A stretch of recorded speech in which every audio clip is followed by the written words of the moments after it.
Hey.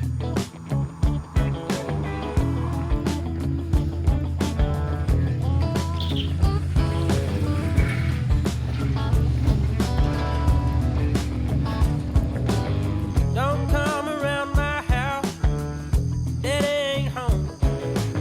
If you care about your life, you'll leave mine alone. Been hearing some bad news, can't be true.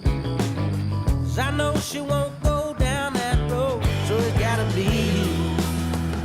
I hate if it's you. This town's too small, playing those kind of games. Messing around with another man's woman, gonna cause all kind of pain. Won't be mine, gonna tell you what now. Don't cross that line, or you're gonna get hit with a 30-06. Marathon prep week 5. I am in South Carolina for the week. And all my miles, all 41 of my miles, are being done in these mountains. And it's just brutal. I've been walking quite a bit because you're either going up a massive hill or down a massive hill. So I've been walking a lot of these downhills just because I feel like I'm gonna fall over. And also just the toll it takes on my knees. I'm like, this is ridiculous. But the views are beautiful, I will say that. It's Wednesday, July 23rd, and it's just an easy 5-mile run today, but it doesn't feel the slightest bit easy. You know, you combine the terrain here with the heat and humidity, it's just a different beast. I am so not used to this. However, I know that when I get back to Michigan, it's gonna feel like a cakewalk because everything up there is just flat. The good news is that the Sleeping Bear Marathon is 1,400 feet of elevation gain. And so this week is a really good training spot for me to adjust to those hills. So I've been climbing the uphills pretty hard, and then a lot of the downhills I'm walking. But I figured I would just walk and talk so that you don't have to hear me breathing super heavy. The reason why these videos often start on Wednesdays is because I spend Monday and Tuesday editing the weekly recap video, and I usually forget to even take out my camera on Monday and Tuesdays. So Mondays and Tuesdays exist. Don't think that I have something against them. I am training on Mondays and Tuesdays, but I just forget to film. So 5 easy miles today. I'll be honest, this walking downhill does feel easy. I'm about 2 miles in. I gotta get 0.3 more miles this way, and then I'm gonna turn around, and that'll be 5. Hoping to visit my favorite coffee shop today, which is Methodical Coffee in Greenville, South Carolina. And that's really the only other thing on the agenda. Run, hang out with family, hit up your favorite coffee shop. That's a recipe for success.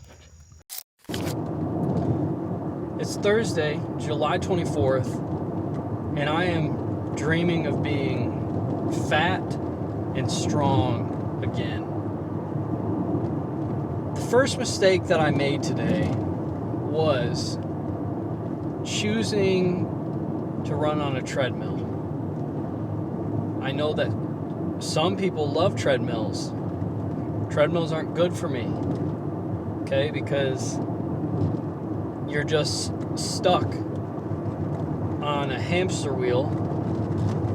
There's nothing to see, nothing to look at. There's no adventure in a treadmill. And the data on my watch never lines up with the data on the treadmill, except for my heart rate. My heart rate is always the same on my watch as it is when I hold on to the treadmill bars. But yeah, that was my first mistake. So I woke up this morning, decided I was going to give my legs a break from all the hills. And I thought, I can hang out this morning, have a slow morning, with Bryn and the kiddos. We did. It was a great morning. Can't complain. Glad I did that. And then I went to the old Planet Fitness that I used to work out at when we lived here. And it was great walking in. But then I got on the treadmill, and out of nowhere, all I'm doing, I'm looking around, I'm seeing everybody lifting weights, and I just think, man, I miss lifting weights. I've been doing body weight stuff, but it's not the same. I'm losing strength, I'm losing power and explosiveness, all that stuff that I love about strength training. I'm also losing weight, I'm losing size, which happens when you train for a marathon. And out of nowhere, I kind of went to this pretty dark place of, I realize that I don't like running all these miles. I don't like using all of my time on this. So what I'm going to do is I'm just going to not do the full marathon. I'll just do the half marathon instead. And that way I can get back in the gym and I don't have to run all these miles. And I was trying to brainstorm all of these ways that I would, frame it to YouTube or frame it to people. Because I've told all these people, yeah, I'm running a marathon, I'm training for a marathon. And what I'm finding is that the idea of a marathon sounds a lot cooler than actually training for a marathon. And so, yeah, you just don't, I didn't realize how much of a commitment it would be. That being said, I pulled myself together. I only did 5 miles on this treadmill, but on a treadmill, 1 mile feels like an eternity. Instead of quitting, I just need to find a solution. My solution is always to quit, again, because our brain wants the path of least resistance. So when things get hard, we don't want to suffer. We don't want to go through any kind of discomfort, even though that will grow us and that will make us better. So as far as losing weight goes, I can be more disciplined and I can start meal prepping. And you can chat GPT a meal plan for no cost at all. You don't even have to really think about it. You tell it what you want in your meal plan, it'll make a meal plan for you, grocery list for you, whatever you want. So there's no excuses there. You spend like zero brain power doing that. So meal prepping, being disciplined with that. The next thing, I just need to find more time or make more time to get into the gym at least 3 days a week and get back to strength training. Now, the question is sort of like, is that possible with my schedule? Do I have the time to do that? I need to sit down and throw it around and think about it, because there's a part of this process where you just have to embrace everything that you committed to and understand that when you're done with this marathon, you can adjust from there and you can change the plan from there. But stick to it and stay committed to what you committed to, right? So I'm throwing around the idea of my next YouTube series after marathon prep is over being called Fat and Strong. And I'll just document the whole fall and winter of me getting fat and strong. And I don't know if people would watch that, but the thought of that is getting me through today. So, what's the lesson in all of this? When you go on a treadmill, be careful, because you might, out of nowhere, just go to a dark place. It might make you want to quit. But perseverance, that's the only way. So I got 7 more miles tomorrow, and then 12 miles on Saturday. And I'm not afraid of them. I'm going to get them done. Not doing it on a treadmill again, though. Outside from here on out. It's Friday, July 25th. I'm on a morning run, I guess / walk, with the sunrise. And it is beautiful.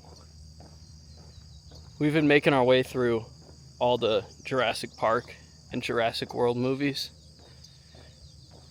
And Dacusville, South Carolina is a prime spot for dinosaurs. So I'm keeping my eyes out for velociraptors and T-Rex, just in case that stuff, happened to be real in some way, shape, or form. But been thinking a lot about growth this week. And growth is oftentimes it's uncomfortable, and it can be scary, and it can be painful.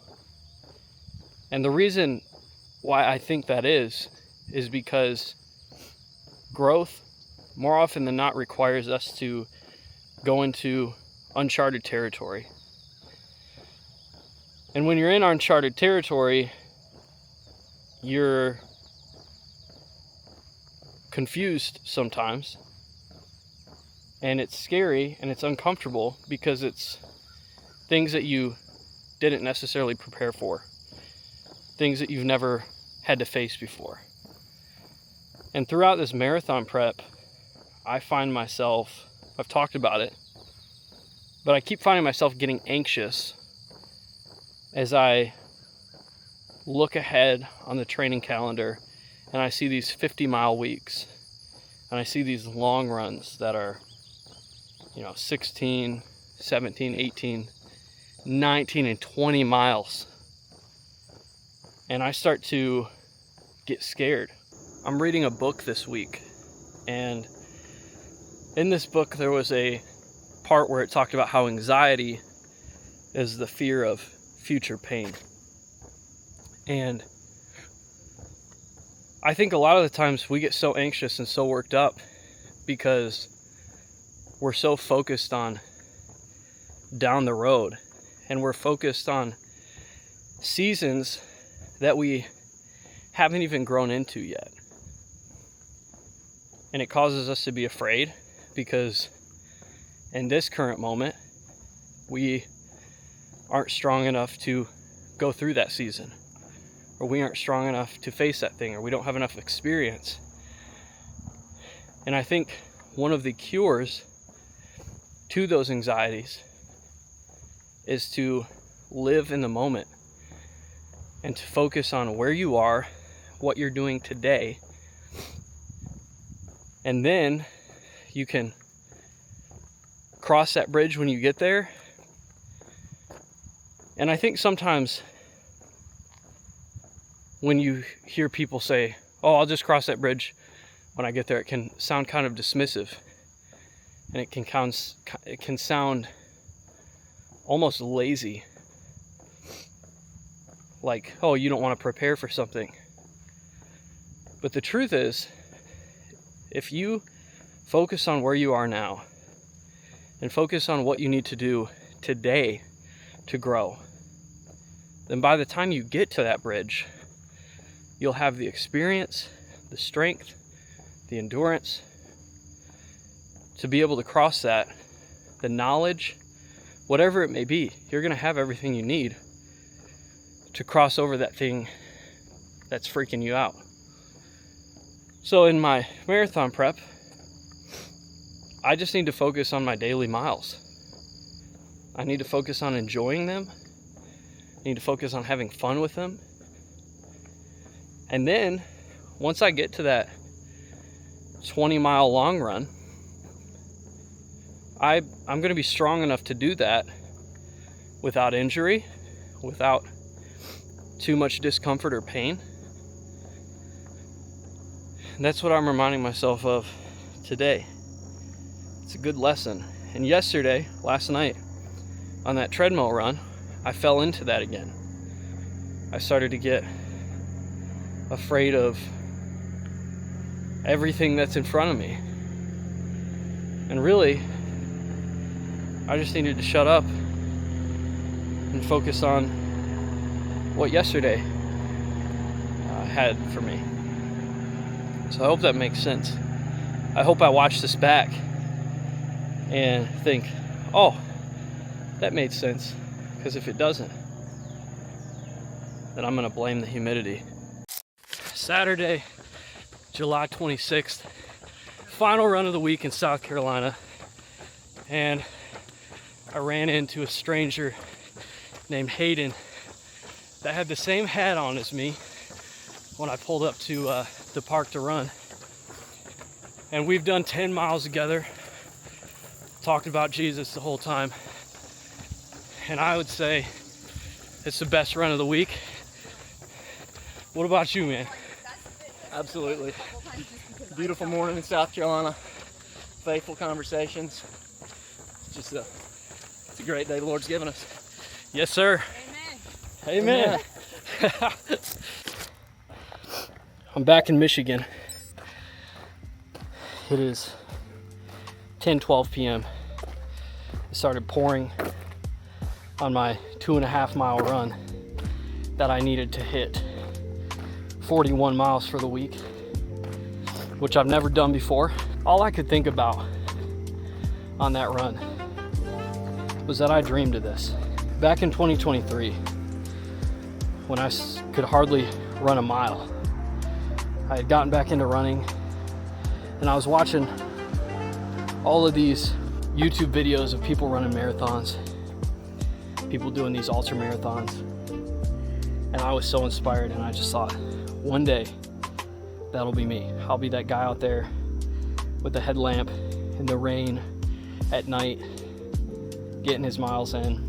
And here I am, 2025, 2 years after I started running, training for my first marathon.